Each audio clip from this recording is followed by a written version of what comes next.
This is DJ 745 for World of Reggae, sitting with a very rare opportunity to sit down with a pioneering studio engineer and founding father of dub music, Hopetown Brown, the scientist. Welcome back to the UK. Thank you very much, sir. We're here obviously for a very rare reasoning, because one thing that I've learnt is that you don't often give very many interviews to people, and we want to sit down with you really to try and learn a little bit about the past, the present and the future, and along the way do some myth busting as well. Yes, I don't do a lot of interviews with people because this seems to want to censor the interviews, and a lot of them just spread rumors and gossip. That's why when Rory, my manager, spoke to me about it, I was more inclined to do the interview with you. Well, we're certainly very grateful for this opportunity, and we give thanks for your time this morning. You've just finished a couple of shows with the Horseman here in the UK. How have those shows been so far? So far, very good. Yeah, no complaints. The promoters were excellent, no complaints. Okay. Now, I know that there's quite a few more dates lined up over the coming weeks as well. You're going to be performing in venues including ones in Dublin, Manchester and Liverpool as well. What inspired you to actually come over and actually do some work with Horseman out of the UK? The fan base. Okay. A lot of people after we did Brazil been asking for like the masterclass. So Rory, the manager, thought it was a good idea to also do a couple of shows. Right, okay. Now, I know that you've just sort of touched on something that I wanted to ask you about, the masterclasses. Now, you yourself, you may not want to actually admit to this, but you are a genius in terms of your actual trades or skill. And why have you decided to do the masterclasses? One, it will take away a lot of misconception out there. There's a lot of misconception and there's a lot of wrong theories out there. And to be quite frank, there's a lot of junk out there that I would like to clear up. So by teaching the masterclass, hopefully it will open up the eyes of people who in the industry. It will help to clear out some of the junk that's been spreading around in the industry. When you say misconceptions or junk, is this in terms of mixing techniques itself, or is it to do with something more deeper as far as the masterclasses are concerned? Well, there's a lot of bad practices. Okay. For example, one of them, guitar amplifiers on stage, cause a lot of problems. Okay. Right. This is not the 1950s or 60s. We moved along. And a guitar amplifier is a very generic amplifier. You could plug your turntables in it. It's no different from the amplifier that you see Tubby's might building or we might be building back in the day. It's a very generic amplifier, but yet still people think it's made specially for guitar. Nonsense. Right, okay. It's in electronics, it's known as a general purpose amplifier, meaning you can use it just for about anything. If you have a microphone, you could also stick it inside of it. So I want to clear up some of the technical mumbo jumbo that's out there, and also people can also learn because I find that I have a lot of influence on people, and I would like to teach some of the people some of the tricks, and I see a lot of people doing it and they still haven't gotten it right. So I'd like to share some of it with them. Okay. So really, it's almost like a one-to-one tuition with the scientist himself, learning the way things should be done properly. Yes. Have no misconception. Make no mistake. The type of sound that you hear spread within the other genres and some of the techniques, they are learning from reggae. And, I was one of the person who developed these techniques at the studios in Jamaica that got the studios and drum and bass to sound the way it sound. And there was this misconception that reggae, if you do rock or some other genre, reggae is you can do reggae. Well, that's not true. It's actually the other way around. Reggae is the hardest genre to engineer based on the benchmark that was set down in Jamaica, and this is why you find when some of these other engineers from these other genre, they come out with poor sounding music. So I'd like to clear some of that up. Mm-hmm. I know that you've done the masterclasses in Brazil earlier this year, and I think you've just flown in from Los Angeles where you've been at a seminar as well. Yeah, we did Loop seminar. We did a basic class in there, and a lot of students was shocked to know or to learn what they learned. And when I showed them the before and after, they have a different thinking now.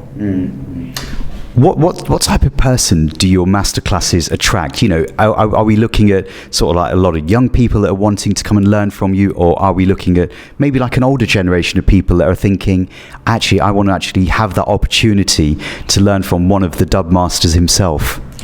Well, the one that we did with Loop, it attracted, it had a broad spectrum of people, both the young people and old people.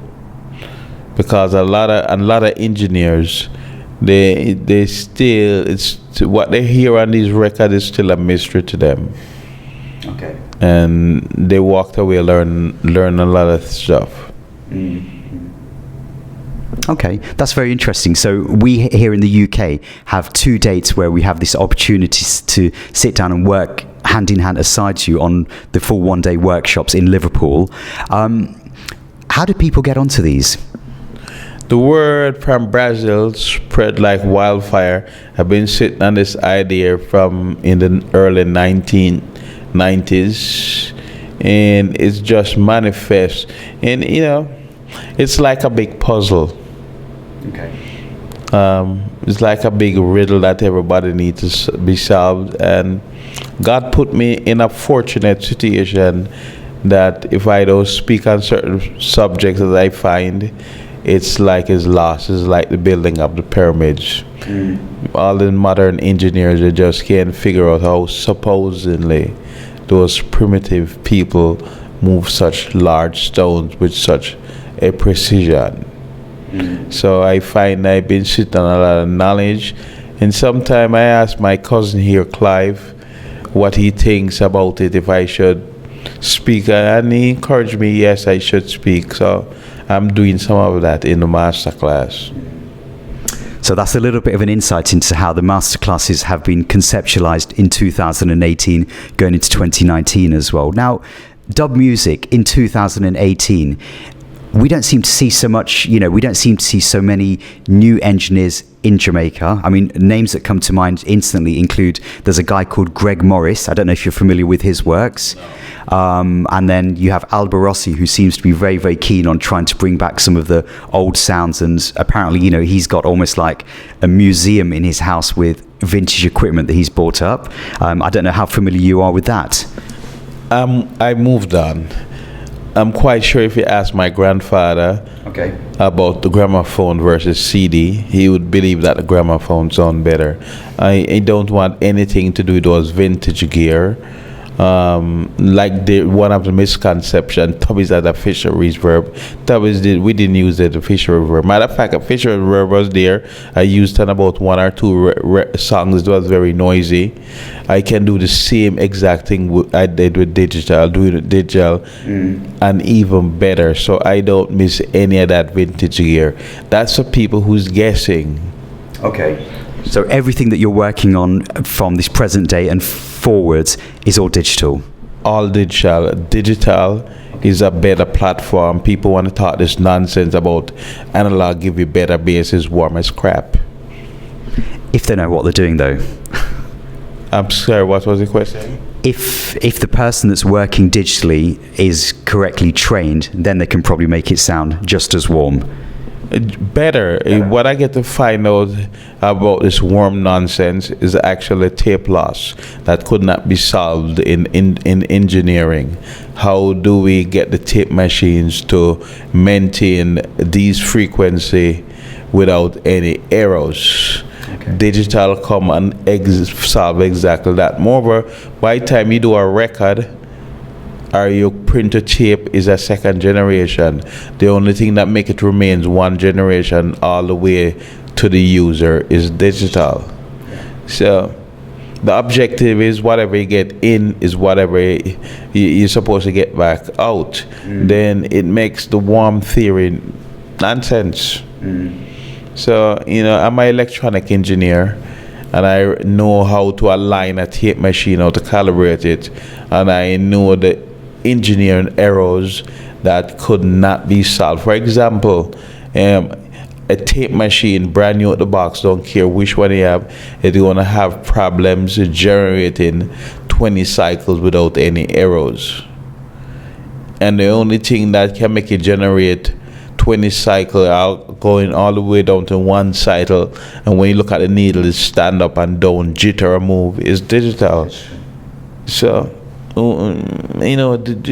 and that's part of what's wrong in the industry. One person said tape is better, then by the time you get up in the morning, everybody is regurgitating The same thing. the nonsense. And I point out some of that in the masterclass and show them with test instruments why it's not better analog. In terms of dub music itself, the output from Jamaica itself in terms of dub albums is virtually non-existent now. Why do you think that is? I wish if Tubby's was here. Don't we all? Huh? Don't we all wish that Tubby's was still here? I wish if he was here, because when I actually got in, I made him a bet. And he thought I was smoking too much pot. And everything that I spoke about with the moving faders is now here. And to answer your question directly, I see the dub come from everywhere else but Jamaica, which is a disgrace. That's where it was founded from. The reason for that is after I left and Tubby's died, we didn't really teach anyone else. And I see a lot of people don't even know the basic, how to even set up a console. Everybody come up with their own theory, their own way of doing it, but it has a lot of problems with how they're doing it. And it's some of what I teach in the master class. You can watch a TV show, you could watch a cooking show, and I giving you all the ingredients, and it's still not come out the same way. Like we went to an Indian restaurant, it was the best, and I'm quite sure if I stand up there and watch the guys with them, and they gave me all the ingredients, I'm not going to be able to cook it as good as them. Their food was delicious. Okay. Yeah, I'm a big fan of Indian food. Right, okay. It's medicine. Okay. Yeah. So it's the same thing. We didn't get to show anybody. Tubby's didn't really have any interest of mixing. And a lot of stuff that I pioneered there, people used to stand over my shoulder. It was not something taught in school, and to them it was madness. It was completely unorthodox, and it's part of the reason why it doesn't come out at Jamaica anymore. If you yourself here now had the opportunity to sit down with maybe someone that's wanting to become an engineer in Jamaica, would you actually want to teach somebody some of the things that you've learned firsthand? Yes, I would, but I say this is part of the reason why until now no one can figure out how supposedly those primitive people built the pyramids. And what I have sitting down here on, I don't want to say it's an equivalent, but it's the untold knowledge. It's the untold knowledge. It has a lot of mystery in it, and it's like you have to actually call up the sound. And I know it might sound like madness. Sounds also have colors, and it's also visual. It's hard telling somebody you can see sound. I know what you say. There's a lot of things that goes on in the world that not everybody privy, or not everybody should really even have knowledge how it's done, because if certain things end up in certain people's hands, they'll only use it for evil purposes. So I come to the conclusion is not everything everybody's supposed to know. True. I mean, as far as a few months ago, we were actually blessed by a new dub album from yourself, Empress Sativa, Yes. Unconquerable in Dub. How did that project come about? Because I know that Chris Conquering Lion, he's been really working very, very hard with Empress Sativa, maybe over the last 2 or 3 years. Was it a project where he approached you, or did you approach him? He approached me. That actually our husband. We developed a friendship, a genuine friendship, and he and I stand on the same moral grounds. And there in LA, and just why I don't like anybody tell me about religions. It doesn't mean that you don't believe in God. Whether you want to tell me about your Catholic, Muslim, please don't tell me anything about your religion. Because when you trace history, each and every one of these religions have some dirty skeletons in their closet. And then in LA, everybody wants to be Haile Selassie, Rastafari. After the great Bob Marley made Rasta becomes international famous, a lot of artists want to jump on stage and carry the slogan, Rastafari, Holy Land of Mary, right, and talk the nonsense that some of them talking. And Lion, we see these things and openly, candidly speak about some of the hypocrisy with these people. So we develop a genuine friendship. Me, as far as me, mixing dub albums, people, everybody know. Okay. So that's how that album came about, because we stood on the same moral principles. Yeah, I don't, to be quite frank, I don't even want to deal with most of these artists. Don't want to, because here's what. The artist and the engineering is like a perfect marriage, right? Like, look at it this way. You have a racing car. One person specializes, or one team specializes in the mechanics. One team specializes in the computers, and one team specializes in the different areas. But for some of these artists, it's like a struggle. And the nonsense is artists, no, I can tell you straight. And it's why after I leave Jamaica, everything tanked. None of these artists from A to Z does not know the building of the pyramids. They can only guess. And this is where I draw the line with them. You can tell me, you can make a suggestion, but when you want to come with your nonsense, I have a very short fuse for that. They don't know. They don't have a clue. And this is subjected to A to Z, plain straight talk. When we have, like I worked in Brazil, and the musicians, they were willing to put aside the 1960 way of doing things and checked out the modern way, and as a result, both of us worked together and we produce very, very good results. But when you come to some of these artists, they do have a very short fuse to them and they nonsense. Want to act like some rotten, spoiled brat. No. Not your thing? No. First time when I was anxious to get into the music, I had a more longer, I had a 100 amp fuse. That's because you must have been hungry to want to get into it. I had a 1,000 amp fuse. I was ready to can stand more bullshit, but now I have a 0.5 amp fuse. I blow very easy. Right. Okay. Yeah. So while you're touching on the subject here of having that 1,000 amp fuse, you were probably 15, 16 years old when you first went into that studio at 18 Drumley Avenue. Yes, and I went in there with what is everything here is in the future. The tub is crazy. He thought, as I said, I was smoking too much weed. Son, you need to stay off that stuff. Look here. He come in here telling me about Foo Fighters movie. I said, yeah, Tubby, just like how we string our dials. Where could those old-time radios see a dial?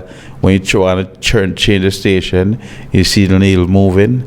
That's the same exact principle in movie invaders.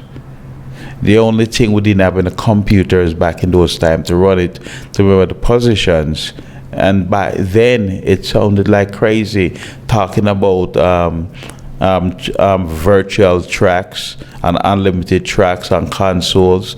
Back in those days, we were at only 16 tracks.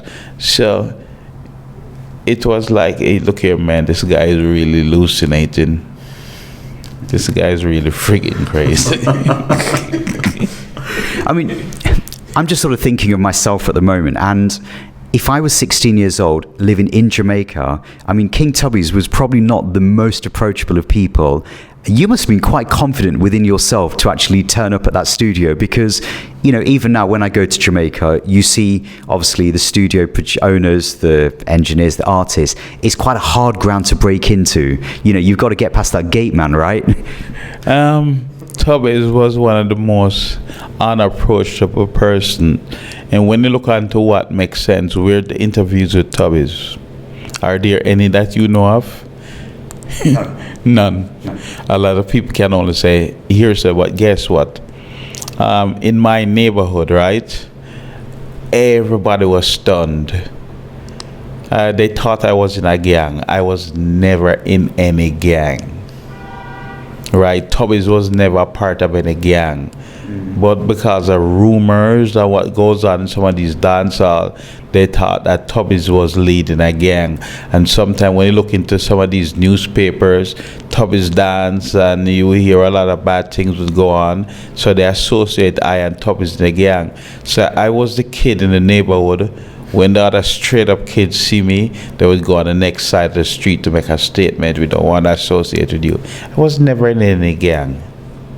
I just learned how to go around there and deal with the good, the bad, and the ugly without any conflict. And the first thing that I learned is mutual respect. Don't care who you're dealing with, you treat everybody with the same respect. And I see other people come around there after me, and every day they get their ass kicked. I was a person at 16 years old handling all the money.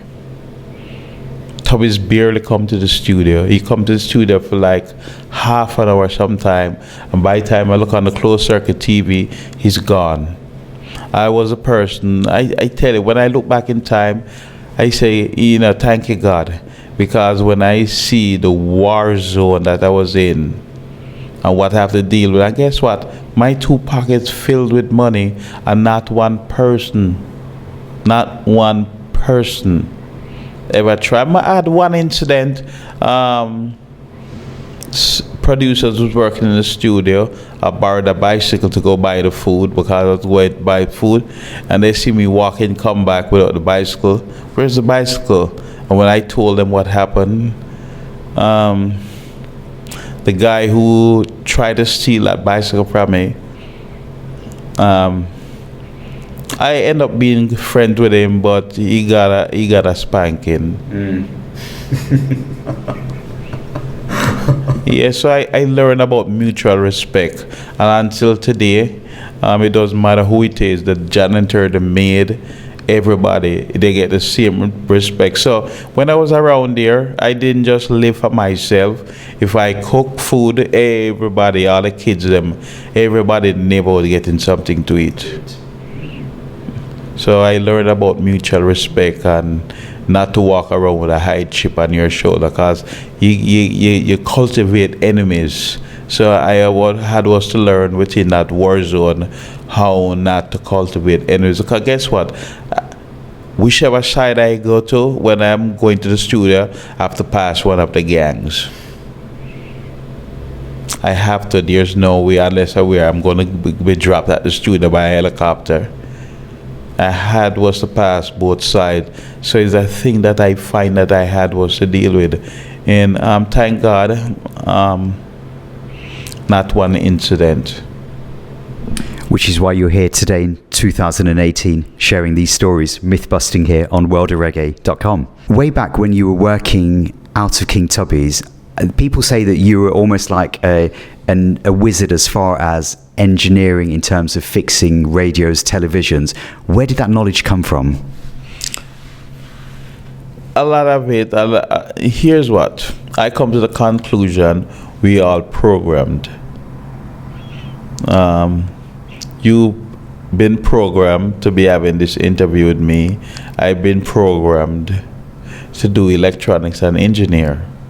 So the outer elements that programmed me, thank you. I didn't choose it, it chose me. Okay. Yeah. Did you have any formal training at all? I'm a self-taught person. Okay. I am a mechanic. I know how to fix cars. I'm an electronic engineer. I know to work on computers. I know to cook. I'm also a chef. Okay. But I was self-taught. I'm a self-taught person.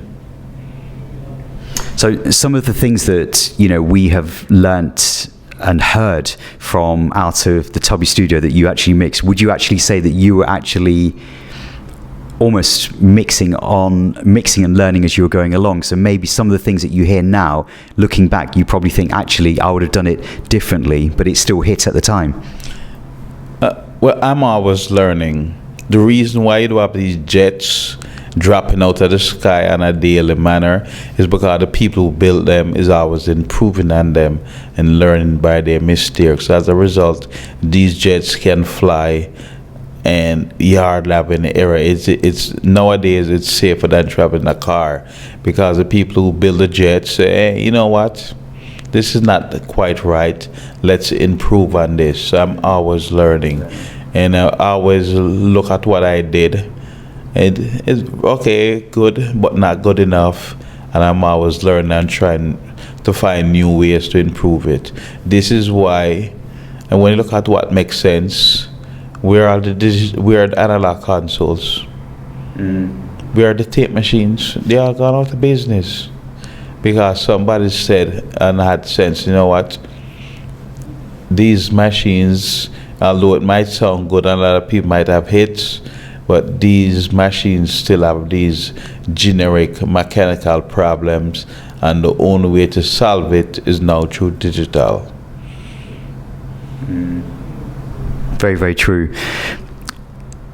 There must have been a moment in time when you actually knew that what you were doing at Tubby's was going to actually help you to forge a career in music. What was that one point that you actually look back on thinking this was the time when you know as yourself that you're actually going to progress further in the music? I never really looked at it, to be honest, that way. I was not trying to be a person to be on cameras or anything like that. I didn't even see it coming, to be honest. I just knew that had an influence, and then part of the reason for doing it, you find that there's a lot of injustice in the world. You find that music is the only way that you can really get out the message to let people in the world know what's going on. I can't tell you, you have some people in the world, they think that they should be in charge of other people and their birthright and their properties. And even within Jamaica, Jamaican politics, Jamaican government, there was a big injustice going on at the time.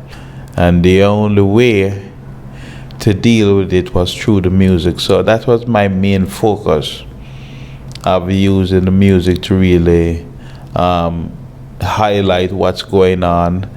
And look here, man, we have too much problems in this world. I personally want all these politicians, give them a planet to themselves, let them go up there and fight with themselves. And, you know, this one have this bomb, that one have this bomb, and everybody's want to make a bigger and better bomb. All that money goes in for what? Blowing up the place. And what you find is the people them who getting killed in these conflicts, they have nothing to do with it. True. They have nothing whatsoever to do with it. And then you find when I see what's going on, is like, this is really slavery without the chain. Now look here, when you live to be 90 or 100 years old, that's just a blink in time. You know, okay, you acquire all your jets, all your hotels and everything, and you're a 90-year-old or old man, then so what? You're going to try to carry to your, a skyscraper to your grave. True. You know, so what all this fuss and fighting about? To just what? Some people want to feel like they're in a higher class, that they're better, and they have more privilege. Some people really like that. So this is one thing that I learned in Jamaica, with that neighborhood. Okay, the only difference between me and them, I live in a decent part of Jamaica, which I spend the least time there. I used to just go to my Harborview house to just change my clothes and be right back in the hood again. That's why people thought I was in a gang, but I learned a thing near mutual respect. Until today, this is what I can't remember, but I get to find you have some people want to be the only guy that have a Lamborghini. And then guess what? That's what part of the reason why I didn't want anybody to tell about religion, because my grandparent, I grew with my grandparent, wanted me was to be one of those guys where you wear a tie that you're free. It was so friggin' uncomfortable. And then you have this jacket, and then you're a nice, decent person. Guess what I get to find? Some of those guys, and please pay attention to this word, some of these guys that you see dressed up in jackets every day, it's a big pretense. Like, let me give you an example. One day I'm in this 7-Eleven, and here this bum, everybody looking at him. And then here comes this man in a nice jacket and suit with a briefcase. And I caught the man with the briefcase shoplifting, pushing some chocolate bars. And I said, I saw you. What are you talking about? With his authoritative voice. I said, I saw you. So some sheriffs was in there. So when I saw the sheriffs, I started talking louder. I saw you shoplifting for sure. When the sheriff checked him out, he was putting some chocolate bars inside his jacket, but everybody looking at the bum. But the bum was just begging some money. But here's the real freaking crook, the guy in the jacket and tie. So sometimes when I see these guys come out with their jacket and tie, I say, okay, who is he trying to? But something is wrong with that, because when you look at all of them, they all have the same friggin' look. What's up with the suit and tie? So back in those days, I didn't really like it. So as I said, mutual respect is a very good thing. If you're a king, you need your gardener, you need everybody to make sure you're okay. And that's a loved king by all his people. Not just a guy that just want to show up in friggin' self, he alone driving a Lamborghini. I mean, it seems as though Tubby's must have had that mutual respect that you talk about today in order to literally like give you the keys to the studio. And, let's face it, you were kind of running that place, right? I was the one running that place. Tubby's, there's a lot of people who have different opinion, but I can tell you what I know. I've never seen him trouble anybody. He doesn't really talk ill of anybody. He's a person that minds his own business, and I also learned that from him too. We have a thing in Jamaica, we say, see and blind, hear and deaf. And it's part of the reason why we could exist around here. But yes, thanks to the opportunity, I was the one running that place. So, in reggae circles, there's always a story behind where the name comes from. So, the scientist, who gave you that name? Where did the name develop from? Well, because of what I was talking about with the forward thinking and what you see, and Bunny Lee. Okay, Bunny Lee was the one. Yeah. Okay. Yeah, because, and Bunny Lee is a good guy. He give me a lot of opportunities, but just about everything that is happening here, I was the person who developed the sound, the type of sound, the different miking techniques in the studio. And if you look at what makes sense, I don't wish to sound braggadocious, but after I left, it all stopped. Before you left, though, in 1985, from Tubby's, you moved to Channel 1? Yes. What was the reason for moving to Channel 1? Is it the fact that, obviously, I know that there was a transitional period where it seemed as though all of the hits seemed to be coming from Channel 1. Was it the 16 track that attracted you there, or what happened? Why did you decide to leave Tubby's? Well, when we used to get records from Channel 1, I could still hear some of the drawbacks. And just one more thing I need was to learn. Okay, I'm a mechanic, but I also need to race the car. Right, I needed was to learn how to record live music was the main reason. I mean, I think that, you know, the story goes, and again, you can sort of break this myth today, is that Channel 1 literally operated almost 24/7. It was that much in demand. Yes, I got it to that stage, and then after Channel 1, I carried that demand to Tough Gong. And everybody who never recorded one song there, the next day they start recording there. I even recorded the whole album with Ziggy Marley there. Okay. And I do a lot of things and taught a lot of things at that studio where it's right there under everybody's nose and nobody knew it.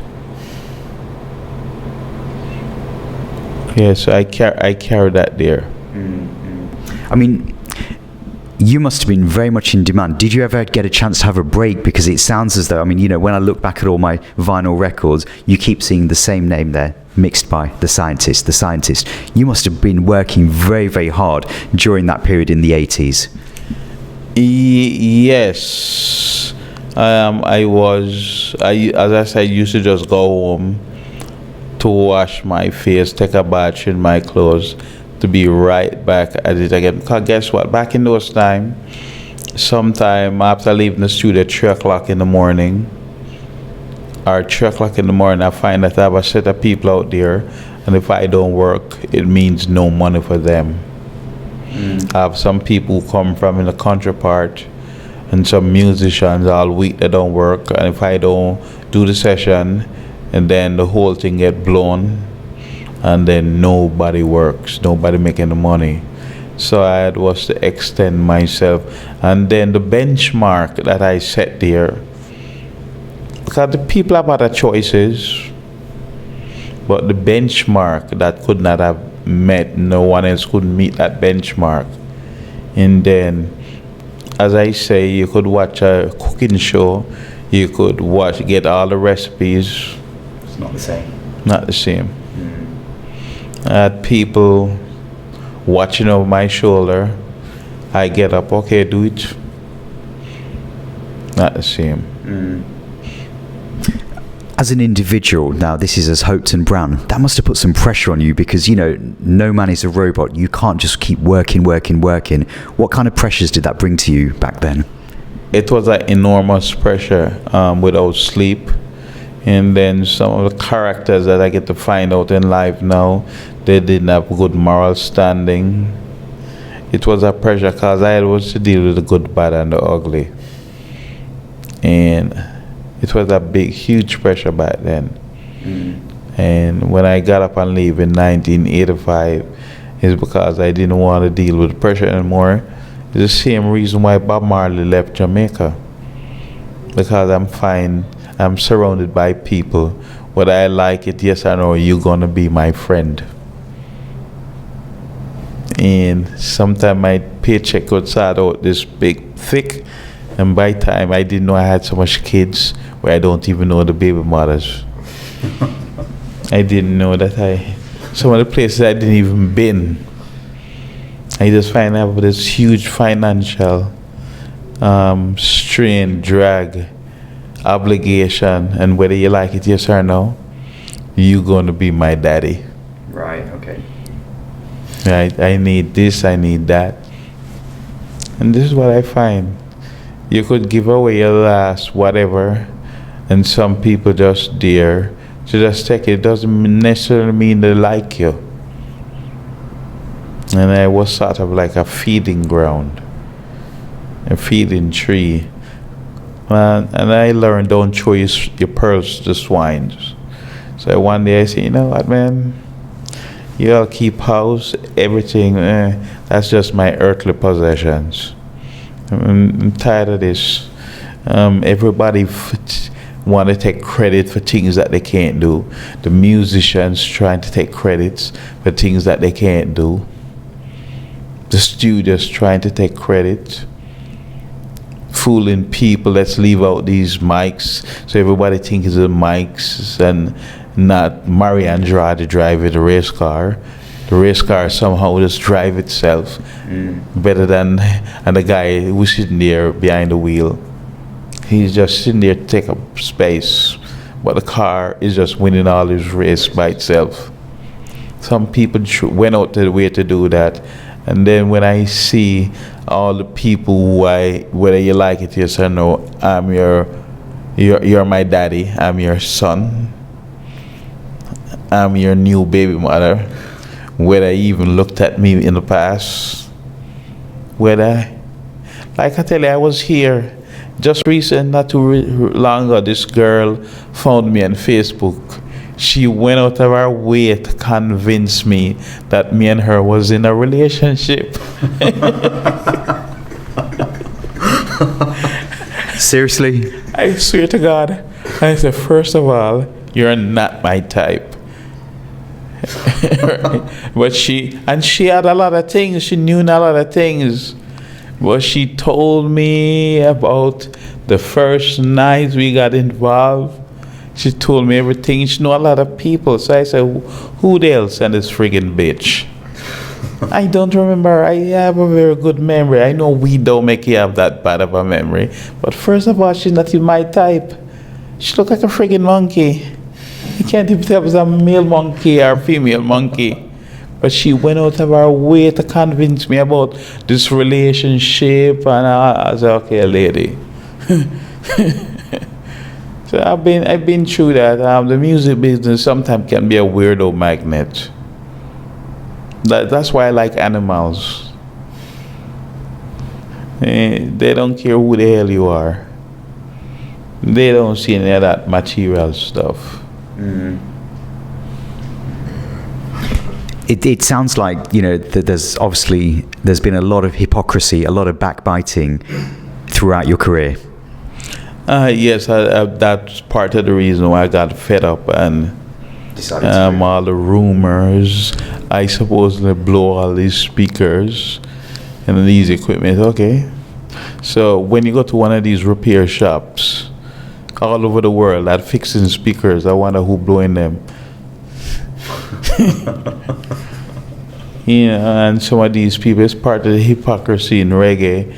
After I left and everybody find that they couldn't do it, and when you look at what makes sense, where this sound vanished to, when I hear what's coming out there from some of these major musicians, really, so I'm glad God put me in this position. We did some of it last night, and when you hear how thick the drum and bass can sound as a result of digital.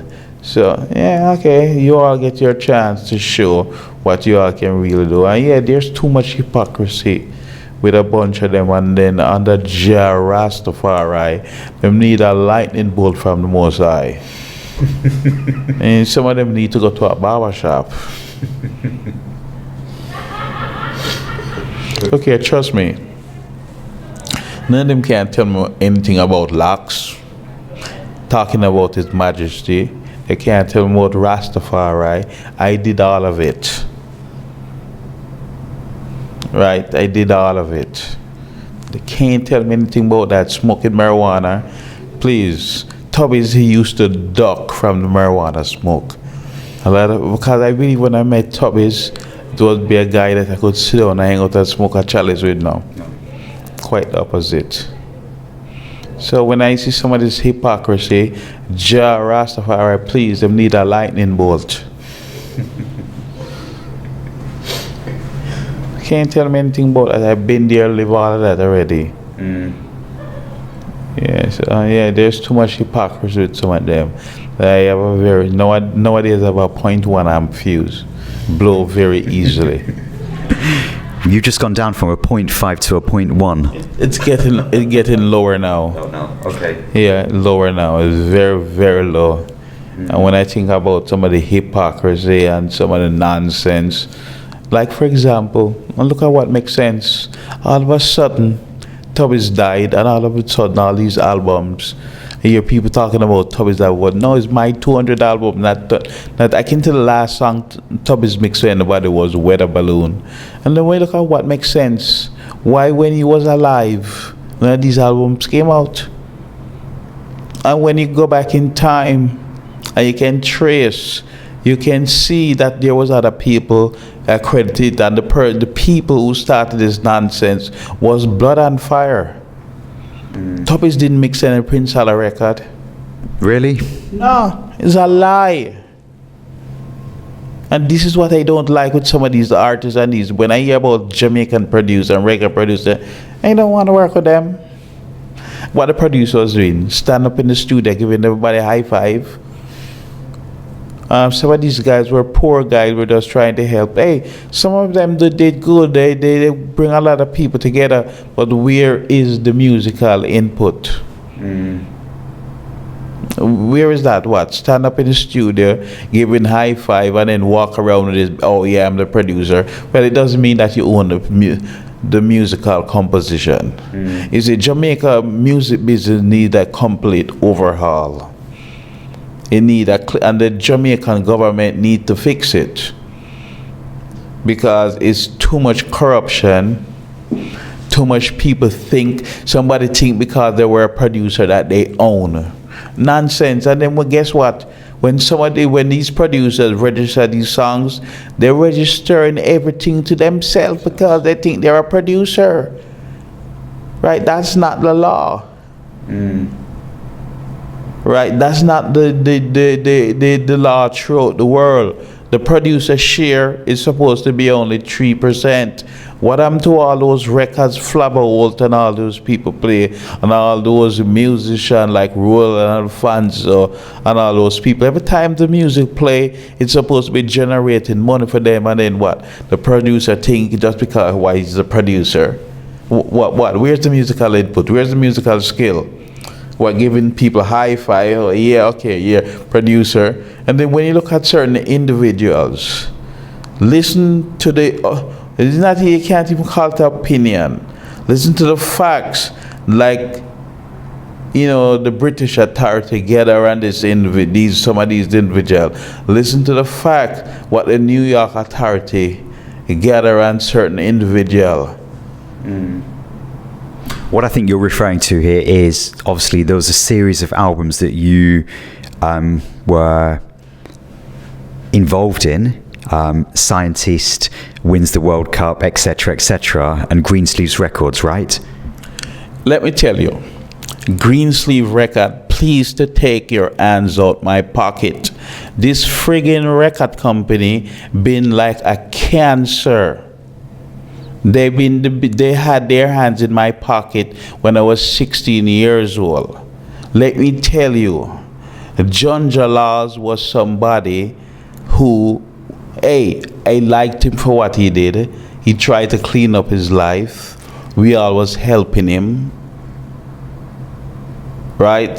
He didn't have money to pay for a lot of things.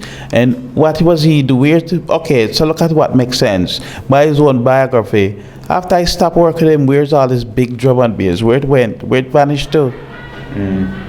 I give him credit as a producer, an executive producer, for organizing the session, but it has nothing to do with the musical compositions. Has nothing. He didn't tell Roots Radix what to play. Matter of fact, 9 out of 10 times he was never ever present in the studio. He used to send his half brother Melon to the studio, and Melon would give me the tapes, or sometime I would mix the tape on my own time, but not like they loaded with money or talent. Now look at what makes sense. How somebody who, by the time you tell somebody what to do in music, the moment pass. And what we have here, a record producer writing dub. Nonsense. Okay, look at what makes sense. So, as Conte's own biography, he never got back to be the same. I wonder why, because why? One day I got fed up and said, look here, man, I don't want to work with you anymore. I said that already. When I find out that these streams are illegal album, as my cousin here, Clive, who live here, he born here, they start sending me all these albums back then, and I didn't know anything about it.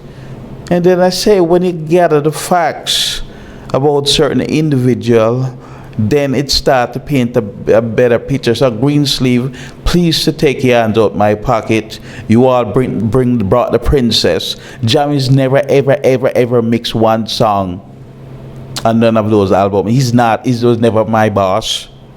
The princess doesn't know enough. I was not taught by him or King Tubby's. Those are lies. And when you look at what makes sense, okay. You went to Brazil, you dance. Everybody learned that you can dance and DJ. All right. Oh, why the quality drop so low? When I listen to this, okay, no one was thinking, it sounds like a friggin' mosquito flying around the room. So, you know, reggae music has this part of it where these people, it's been like a big umbrella. Or you ever move a rock that's out in the ground, and when you look, you see a bunch of worms and cockroaches on it. That's what reggae is like now. Too much worms, roaches, and cockroach is under this friggin' rock of reggae.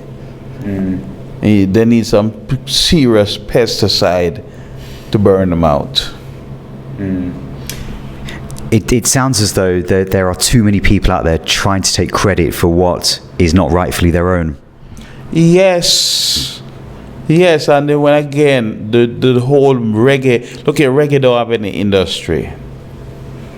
What you have is people who like the prestige of saying they're a record producer. Right? Some of them doing other things. I just provide them this glamour of, okay, a record producer, okay, please, fool whoever you can fool, don't try to fool me. Right? And as I said, 9 out of 10 times, these producers didn't tell Flapper what bass line to play. He didn't tell any of the musicians what to play. Matter of fact, some of them did not even have the money. We all was just helping out some of them because we see we're a bunch of them was trying to change them life. Right? And we help them out. They still owe a bunch of studio time. And then they brought the princess to Manhattan to tell lies on me about what? The princess was one of 3 directors was a Tubby's. That's a lie. Jammies was never ever my boss. Jammies does not have my qualification to be my boss. And when you look at what makes sense, Scientist versus Prince Jammies. I did the same type of mixing last night. Where all of that vanished to? But where did it go? Here's what happened. Because I was the youngest one, everybody just want to take credit for a lot of things that they can't do. Until now, it's like, thank you God for putting me in this position. And as I say, it's not everybody's supposed to know everything. And so let this be a mystery to them. So as far as Greensleeve VP, I don't like those people. I genuinely, openly telling them, and please do not censor this. Don't try to edit this. I don't like these 2 people. And I'm not just saying this blindly. I'm saying it with a reason why. I don't like VP Greensleeve. I have a justification for doing it. They brought Jammies to come and tell lies on me. The Jammies was never ever my boss. Matter of fact, Tubby's told me in front of him, don't allow him to touch the money. Don't leave him in the studio by himself. And whenever I tell him he has to leave, he has to leave. That is just true. But yet still he come to court talking about he was aboard at 3 directors. What? Directing what? That's a lie. We know that you've gone through quite a lot of, trials and tribulations as far as the legal aspects are concerned. What's going to happen in the future, do you feel? You know what? I'm in touch with some outer beings, and they soon get the next lightning bolt under the mass. Yeah, you can't stop the truth, you know. And me and you here having this interview, it been already written in time that today me and you going to be having this interview. You didn't know you were going to be doing it last month, 2 months ago, but it's already been written. Your future, but all of us futures, is already been written. The only thing is, we seen it in slow motion. So it's been already written. So you feel as though there is going to be justice? Well, the truth always prevails. The truth always prevails because people seeing what makes sense.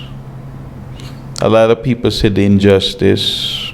And hey, you watch me cook. Look at what makes sense.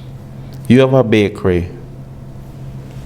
It doesn't matter what baker come to your bakery, the bread is going to be the same because you have the recipe, right? Right. And you have the timer, everything, right? It doesn't matter who bakes there. So when you look at what makes sense, okay, what happened to the quality of the bread?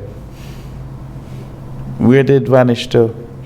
Okay, baker number one not there, but now the bread sucks. It tastes like rock. What happened to it? It's not nice, soft, and it just dried up, making constipated. You see, I always believe that whatever you're doing in life, if you have a genuine love for it, that goes a long way as well. And if you've got genuine love for the baking, your bread's going to come out tasting better. Yes, some people is just doing it because they are in the music business, because they have different agendas. They have to make themselves look good. And the music business become a magnet for these people. They don't care about the music. They care about making themselves look good in their nice dress. Do you think that's still the case now in music that's come out from, let's say, in the last 10 years? It's been going on a very long time now. It get worse.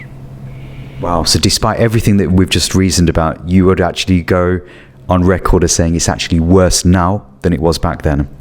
It's worse now. People like to show off their red dress more. They like I don't know if this ever happened to you, but you met a girl when she's all nice and dolled up, and she have on her makeup, and the next day you see her without her makeup and her wig and her fake ass. You wanna wait.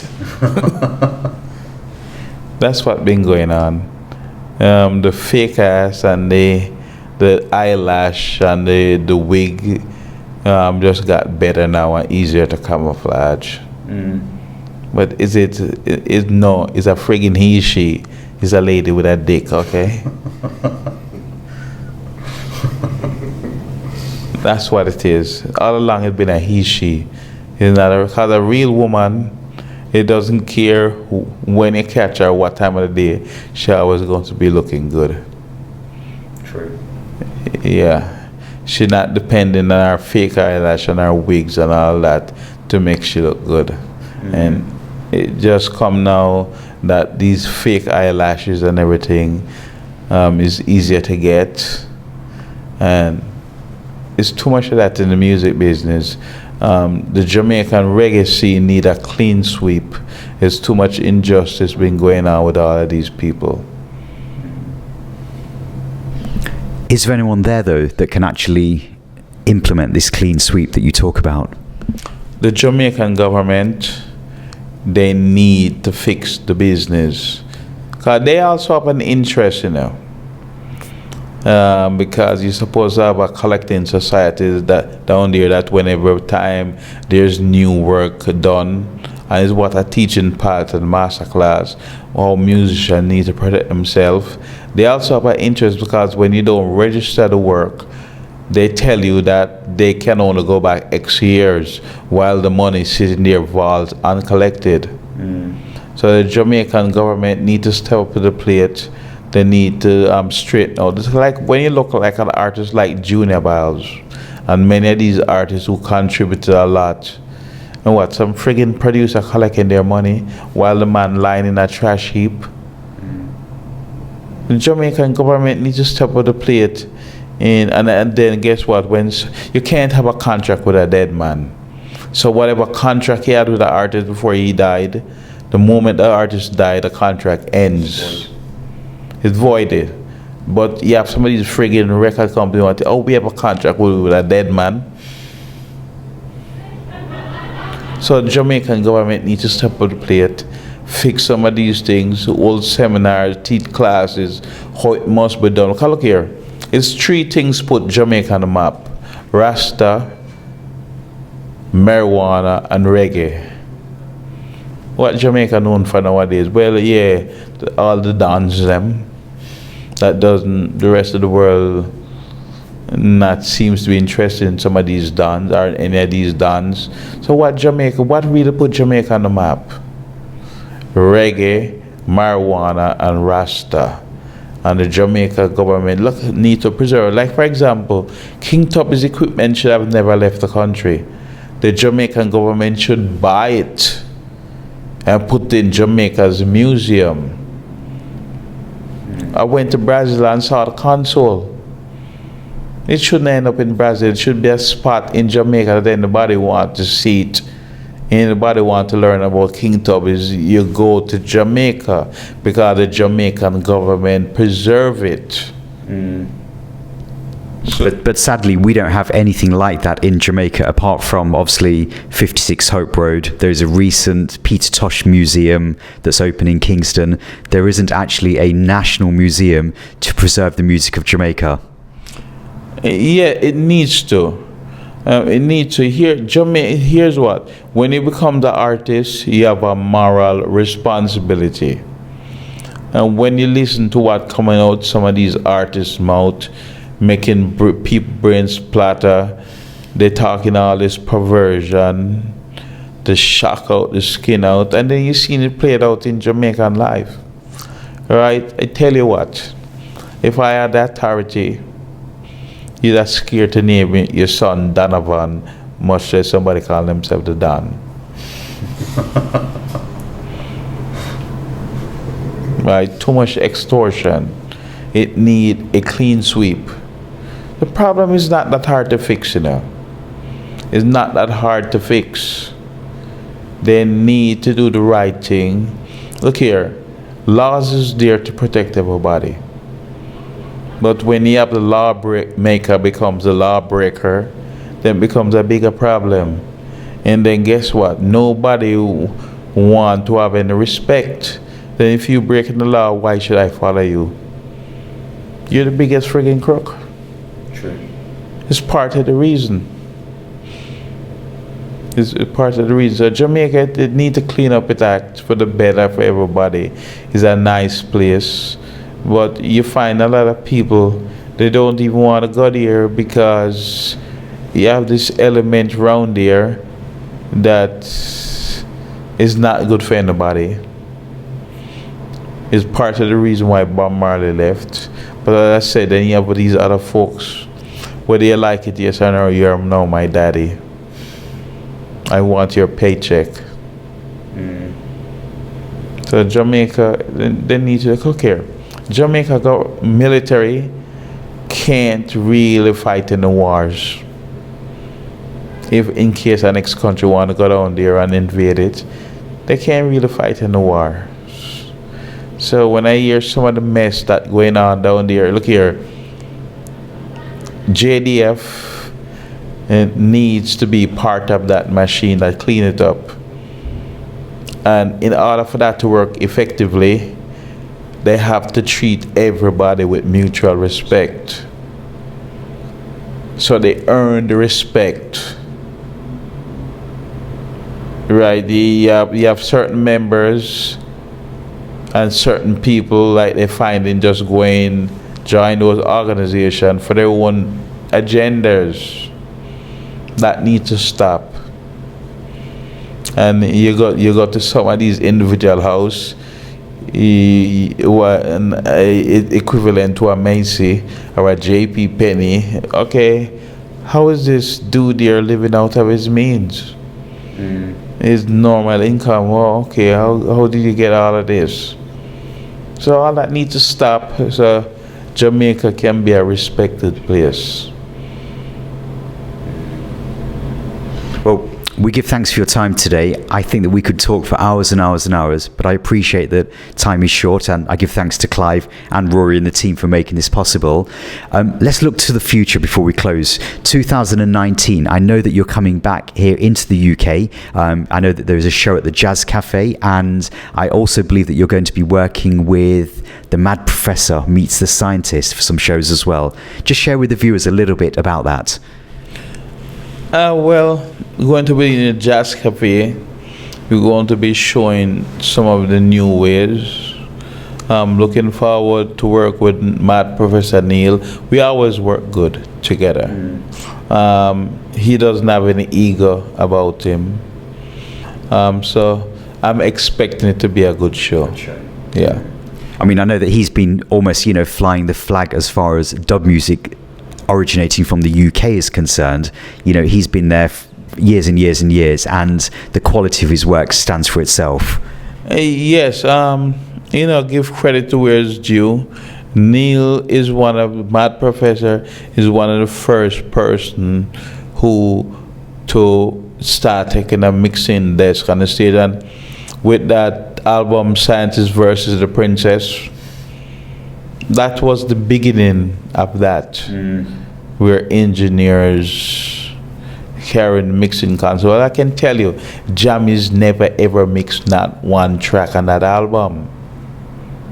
Never ever. Where? Okay, so, and then next one, Dub Landing, and all these fake King Tubby's record. That's why when you tell me anything about reggae right now and reggae artists, is like a turn off. I don't want to deal with most of them.